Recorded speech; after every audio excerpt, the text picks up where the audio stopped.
Available at audible.com. The Monk Downstairs by Tim Farrington. Narrated by Edison McDaniels.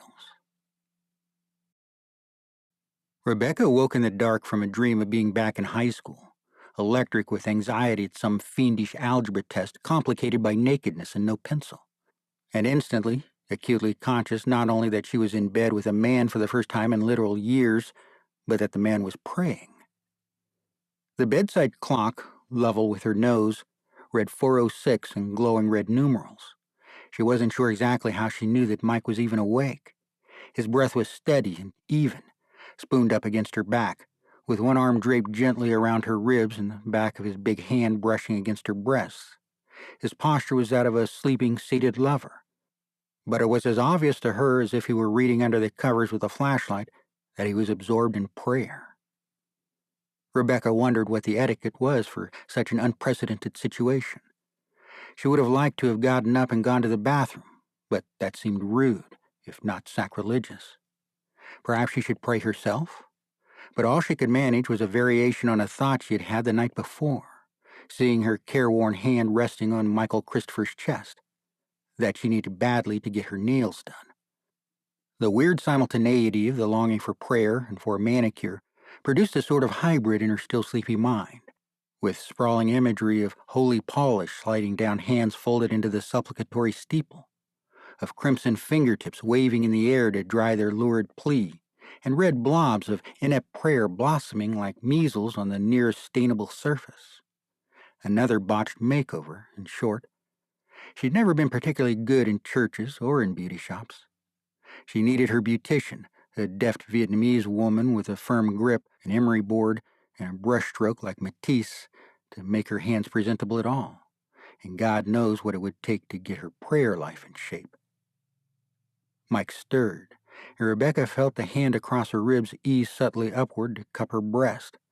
Taking this as a sort of amen, she moved her hand to cover his and half-rolled so that they faced each other. "Good morning," she said. Mike made a gratifying little noise, not quite a chuckle, not quite a murmur, a lover's noise. "Oops, did I wake you?" "I was having the weirdest dream." "Oh?" "I was getting felt up by a guy who prays in bed." Mike laughed appreciatively, as if to say, "Busted." She already loved his laugh, with an intensity that seemed way ahead of the relationship's actuality. "Odd," he said, "yet strangely suggestive." "What would Freud say, do you think?" "That prayer is sublimated sex, of course." "Oh?" Mike shrugged. "I don't think Freud prayed much, to tell you the truth." His hand was still on her breast, and as she became conscious of this, Rebecca felt her nipple stiffen beneath his fingertips. Mike felt it too and smiled in the dark. The Apostle Paul, on the other hand, exhorted us to pray unceasingly. That horny old bastard. Mike chuckled and began to pay serious attention to her nipple. After a moment, he bent and added the fine, flickering pressure of his tongue. His hand slipped across her belly to the pointed bone of her hip, then found the curve of her waist. Rebecca closed her eyes and arched slightly toward him, surrendering to the slow rhythms of their intimacy, a rising warmth already familiar, like the first touch of dawn in the sky behind the hills. Somewhere down the hallway, a floorboard creaked, and they both paused, instinctively alert, listening to see if it was Mary Martha. She liked that about Mike, too, his instinctive, ungrudging parental consciousness. But it had just been the house shifting. They smiled at each other. "All clear," Rebecca said. "Thank God. I was afraid for a moment it was Abbot Hackley doing a bed check." Rebecca laughed. "Did he do that?" "Oh, yeah. Though not for the usual reasons. Most of the monks were capable of getting home from the bars on time." "So what was he checking on then?"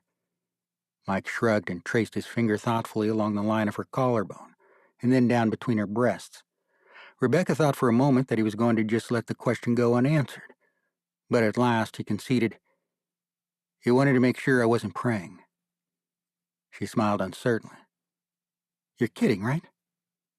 His hand found her belly and rested lightly there. Nope,